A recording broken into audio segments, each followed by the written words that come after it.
योग गुरु बाबा रामदेव पतंजलि योग पीठ के महामंत्री बालकृष्ण के जन्मदिन के अवसर पर बात करते हुए कहा, देश में अच्छे स्कूल, कॉलेज, यूनिवर्सिटी, अच्छे डॉक्टर, अच्छे अस्पताल भी हैं।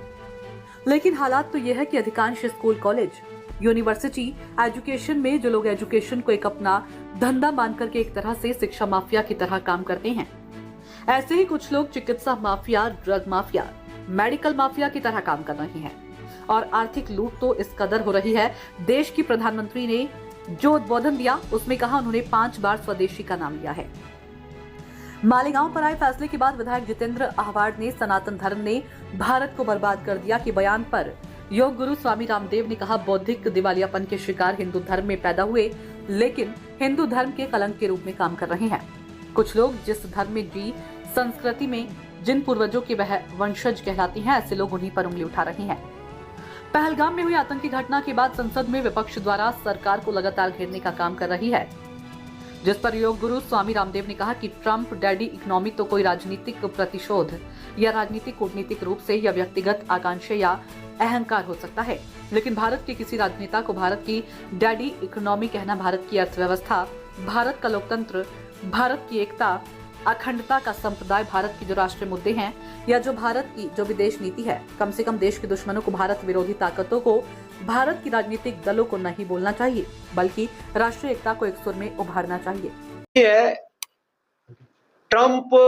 डैड इकोनॉमी कहे भारत को, तो कोई राजनीतिक प्रतिशोध या राजनीतिक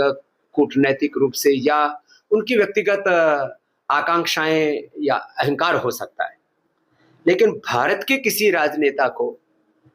भारत की इकोनॉमी को डैड इकोनॉमी कहना, भारत की अर्थव्यवस्था, भारत का लोकतंत्र, भारत की एकता, अखंडता, संप्रभुता और भारत के जो राष्ट्रीय जो मुद्दे हैं या जो भारत की जो विदेश नीति है, कम से कम देश के दुश्मनों को, भारत विरोधी ताकतों को,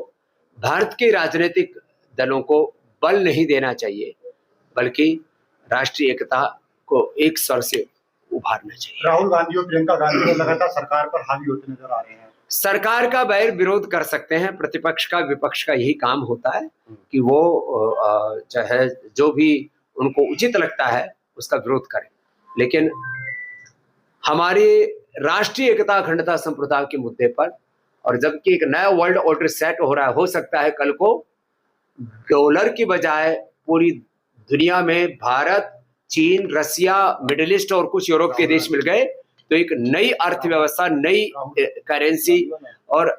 एक नया वर्ल्ड ऑर्डर हम तय कर सकते हैं। तो इसलिए ऐसे संदर्भों में बहुत सोच समझ के बोलना चाहिए। वैश्विक नीति और विदेश नीति पर सब राजनीतिक दलों को एक होना चाहिए और कोई भी ऐसा अभद्र बयान नहीं देना चाहिए जिससे कि भारत का अनादर होता हो।